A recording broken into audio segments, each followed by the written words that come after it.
স্বাগতম ক্রিক ফ্রেন্ডসের নিয়মিত আয়োজন টোটাল ইম্প্যাক্ট। আমি সৈয়দ সামি আছি আপনাদের সঙ্গে। মুস্তাফিজুর রহমানকে আবারও ক্যাপিটালসের হয়ে খেলতে দেখা যাবে। সেটা কিন্তু আইপিএলের দল দিল্লি ক্যাপিটালস না, সেটা দুবাই ক্যাপিটালস। এই টিমটার হয়ে মুস্তাফিজকে খেলার কথা কিন্তু আগেই ছিল, তবে শেষ মুহূর্তে কিন্তু তাকে বাদ দেওয়া হয়েছিল। তাকে আবারও নিয়েছে ফ্র্যাঞ্চাইজিটি। আসলে এর মধ্যে কি কি নাটকীয়তা ছিল এগুলো নিয়ে কথা বলবো। আমার সঙ্গে আছেন মোমিনুল ইসলাম। মোমিনুল, স্বাগতম। ধন্যবাদ আপনাকে। মুস্তাফিজকে কিন্তু তারা নিয়েছিল দুবাই ক্যাপিটালস। নেয়ার পরে তাকে আসলে রিলিজ করে দেয়, তার বদলি ক্রিকেটার হিসেবে পাকিস্তানের আরেকজন ক্রিকেটারকে তারা দলে ভিড়িয়েছিল। এখন কিন্তু আরেকজন ক্রিকেটার রিপ্লেসমেন্ট হিসেবে মুস্তাফিজকে আবার দলে নিয়েছে। আপনি যদি বিষয়টা যদি বলতেন। না, প্রথমে কিন্তু যেটা ছিল যে নিলামের আগে যে সরাসরি চুক্তিতে খেলোয়াড়দের নেওয়ার একটা ব্যাপার ছিল, সেখানে তারা নর্মালি ইংল্যান্ডের লুক উডকে দলে নিয়েছিল, কিন্তু তারা তাকে পাচ্ছে না বলে ওই সময় তার রিপ্লেসমেন্ট হিসেবে মুস্তাফিজুর রহমানকে দলে নেওয়া হয়। কিন্তু যেটা হয়েছে যে প্রথম দিকে মুস্তাফিজকে নেওয়ার একটা বড় কারণ ছিল যে সবার একটা ধারণা ছিল বিপিএলটা হয়তো হবে না, বিপিএলটা না হলে তাহলে তো মুস্তাফিজুর রহমান ফ্রি থাকবেন স্বাভাবিকভাবে, এবং ক্যাপিটালসের সঙ্গে তার একটা ভালো সম্পর্ক রয়েছে। আইপিএলে খুব সম্ভবত দুবার তাদের হয়ে খেলেছেন, লাস্ট মৌসুমটাও তিনি 3টা ম্যাচ খেলতে গিয়েছিলেন। সো সম্পর্কটা যেহেতু ভালো, সে কারণে তাকে চুজ করা সহজ ব্যাপার। এখন যে জিনিসটা হচ্ছে যে সময় যত গড়েছে ওই বিপিএল নিয়ে সংশয়টা তত কমে গেছে, এবং বিসিবির পক্ষ থেকে নিশ্চিত করা হয় যে বিপিএলটা আলটিমেটলি ডিসেম্বর জানুয়ারিতে হবে, এবং তখনই কিন্তু প্রশ্ন আসে যে আপনি আসলে এনওসি কয়দিনের জন্য পাবেন, কারণ এই টুর্নামেন্টটা 2 তারিখ শুরু হচ্ছে, ডিসেম্বরের 2 তারিখে। সো প্রথমে আলোচনা হচ্ছিল যে ডিসেম্বরের দ্বিতীয় সপ্তাহে বাংলাদেশ প্রিমিয়ার লিগ শুরু হবে।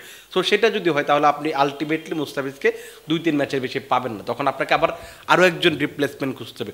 সো ওই রিস্কটা আসলে দুবাই ক্যাপিটালস নিতে চায়নি, সে কারণে কিন্তু ওই সময় মুস্তাফিজুর রহমানকে রিলিজ করে দিয়ে, যেহেতু এনওসি পাচ্ছেন না পুরো মৌসুমের জন্য, তখন হায়দার আলীকে নেওয়া হয়। এবং পরবর্তীতে যেটা হয়েছে যে এখন আবার ওই যেহেতু বিপিএলটা একটু পিছিয়ে যাচ্ছে, নিলামটা আমরা জানি 23 তারিখ থেকে 30 তারিখে নেওয়া হয়েছে, টুর্নামেন্টটা 16 তারিখে শুরু হওয়ার কথা ছিল, মানে ডিসেম্বরের 16 তারিখে, সেটা শেষ সপ্তাহে অনুষ্ঠিত হবে, সেটাও শোনা যাচ্ছে 25-26 এই সময়টাতে চলে যাচ্ছে।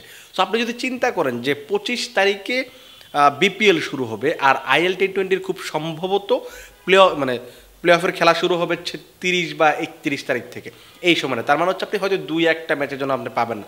এখন যদি আপনি বাংলাদেশের কাউকে নেন, তার চান্সেস থাকবে, আপনার যদি 8টা ম্যাচ 10টা ম্যাচ থাকে, সেখানে 8টা ম্যাচ খেলার চান্সটা তার থাকবে। এবং সে কারণেই তাদের যখন আপনার আরেকটা রিপ্লেসমেন্ট দরকার পড়বে ছিল, এই যে জিএম বা RM রিতেশ নামের একজন ইন্ডিয়ান বংশোদ্ভূত, কিন্তু সংযুক্ত আরব আমিরাতের হয়ে খেলেন, তার পরিবর্তে তাদের একদম ফার্স্ট চয়েস, যেটা আপনি স্বাভাবিকভাবে যেহেতু মুস্তাফিজুর রহমান ওই কন্ডিশনটাতে ভালো করতে পারেন, সংযুক্ত আরব আমিরাতে যখন খেলা হয়েছে তখন তিনি ভালো করেছেন, পাকিস্তানের বিপক্ষে এশিয়া কাপেও তিনি ভালো বোলিং করেছেন। সো ওই কন্ডিশনটা তার খুব বেশ পরিচিত, এবং তিনি যে ধরনের বোলিংগুলো করেন, একটু স্লোয়ার কাটার এই টাইপের বোলিং আবুধাবি কিংবা শারজাহ দুবাইয়ের উইকেট কাছাকাছি শুট করে।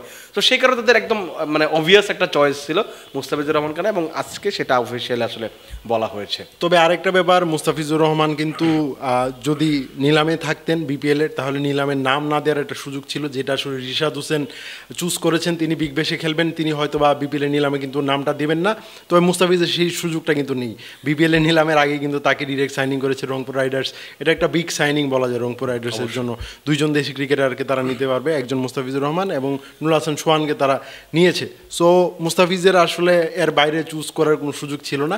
তবে বিপিএলটা যেহেতু পিছিয়ে যাচ্ছে, তো সো মানে মুস্তাফিজকে ওই আইএল টি20 গ্রুপ পর্বের ম্যাচগুলো নিয়ে আসলে চিন্তা করতেই হচ্ছে না। এটা কি ভালো ব্যাপার কিনা? অবশ্যই এখানে কিন্তু 2টা ব্যাপার আছে। আপনি যেমন বললেন যে রিশাদের কথা, যে রিশাদ বিপিএলের নামটা নিলামে নাম দিবেন না, মুস্তাফিজকে হয়তো নাম দিতে হবে মিনস তার নাম দেওয়ার আসলে কিছু নাই, কারণ তার নামটাও থাকবে না আলটিমেটলি, যেহেতু ডিরেক্ট সাইনিং হয়ে গেছেন, তার নামটাও থাকবে না।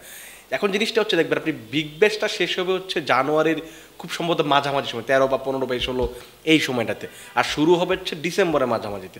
সো আপনি যদি বিপিএলে খেলেন, তাহলে যেটা হবে যে বিগ ব্যাশ আপনি যেতে পারবেন না, বিগ ব্যাশে খেলে আপনি বিপিএলে খেলতে পারবেন না।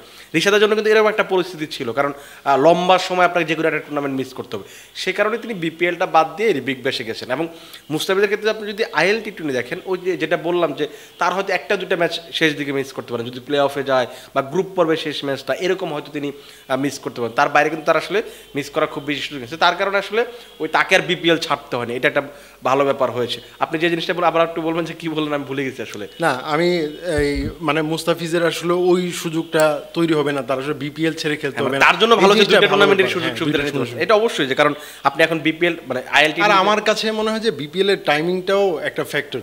আপনি যদি একটা টাইম ফ্রেমে যদি নির্দিষ্ট থাকতে পারেন যে আমারটা ডিসেম্বরের লাস্ট সপ্তাহে অনুষ্ঠিত হবে, আপনি এই টাইম ফ্রেমে থাকেন, এই টাইম ফ্রেমে থাকেন, তাহলে অন্য ফ্র্যাঞ্চাইজি যে টুর্নামেন্টগুলো আছে তাদের জন্য ভালো হয়। বাংলাদেশি প্লেয়াররা আসলে তাদের টুর্নামেন্টে খেলাতে পারে, এটা বাংলাদেশি ক্রিকেটের জন্য ভালো একটা আমার কাছে যেটা মনে হয় যে বাংলাদেশের ক্রিকেটারদের চেয়েও বিপিএল এর জন্য যেটা হচ্ছে মানে বিপিএলকে যদি আপনি বড় করতে চান, ভালো টুর্নামেন্ট করতে চান, সেই ক্ষেত্রে আপনাকে টাইমিং নিয়ে চিন্তা করতে হবে। কারণ আপনি চিন্তা করেন যে আমরা এটা নিয়ে অনেকবার আলোচনা করেছি, এসএ টি20 কথা বলুন কিংবা আইএল টি20, সবচেয়ে বড় সমস্যাটা হচ্ছে আইএল টি20। কারণ এখানে 6টা দল খেলে, এক একটা দলে 14-15 জন করে বিদেশি ক্রিকেটার, সব মিলে আপনি হয়তো 70-80 জন বিদেশি ক্রিকেটার থাকে।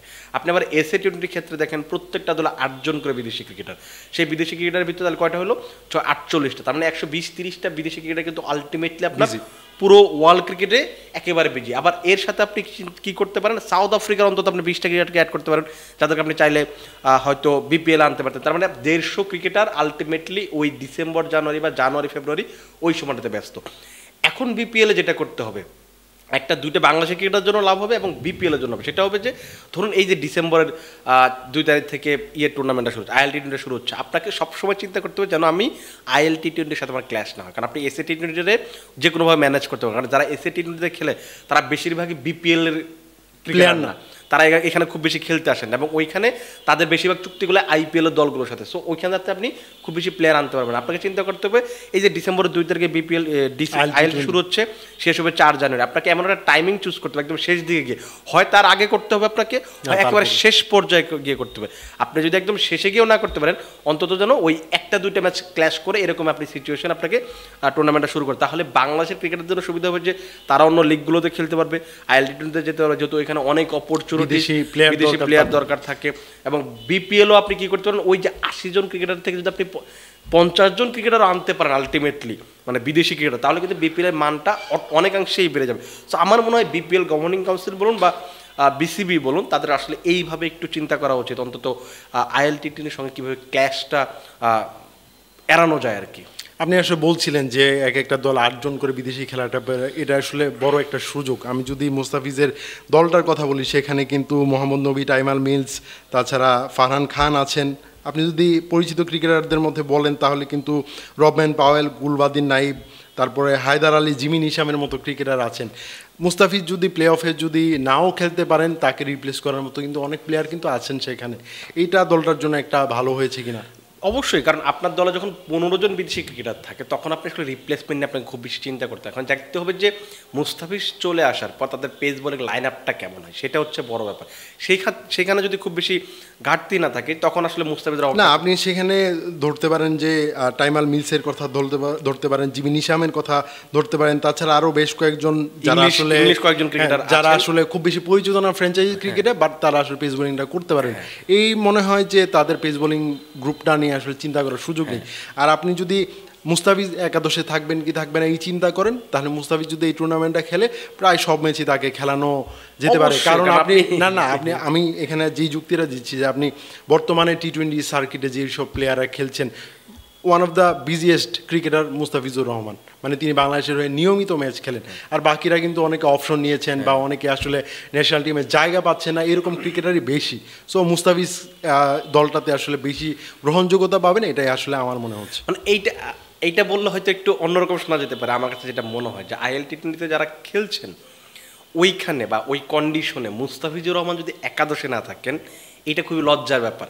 মানে আপনি যাদের কথাই বলুন না কেন, টাইমাল মিলসের কথা বলুন বা আরও যাদের কথা বলুন, তাদের চেয়ে কয়েক গুণ এগিয়ে থাকবে একাদশে থাকার ক্ষেত্রে, শুধুমাত্র ওই মুস্তাফিজের ভ্যারিয়েশন এবং কন্ডিশনটার কারণে। কারণ ওই কন্ডিশনে মুস্তাফিজের চেয়ে বেটার বলার ওই টুর্নামেন্টে খুব বেশি নেই।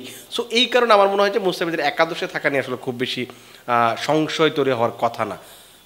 ধন্যবাদ মোমিনুল আমাকে সময় দেওয়ার জন্য। আজকে আমরা আসলে এই বিষয়টা নিয়ে কথাও হয়তো বা বলতাম না, মুস্তাফিজ যেহেতু দলটা পেয়েছেন এটার জন্য আমরা একটা বিশেষ, আমাদের তো সামনে আর একটু কথা বলতে হবে, কারণ হচ্ছে সামনে সাকিব আল হাসান এবং তাসকিন আহমেদও যদি এই টুর্নামেন্টে দল পেয়েছেন, আমরা হয়তো টুর্নামেন্টের শুরুতে আসলে এইটা নিয়ে আলোচনা করবো, তাদের খেলা কবে, অন্যান্য ব্যাপারগুলো আসলে নিয়ে আলোচনা করবো। আপাতত আমরা আসলে আজকে এই পর্যন্ত থাকতে হবে। ধন্যবাদ মোমিনুল। দর্শক, ক্রিকফেন্সের নিয়মিত আয়োজনে আমাদের সঙ্গে থাকার জন্য ধন্যবাদ। পরবর্তী কোনো পর্বে অন্য কোনো বিষয় নিয়ে আবার কথা বলবো, সেই পর্যন্ত আমাদের সঙ্গে থাকুন।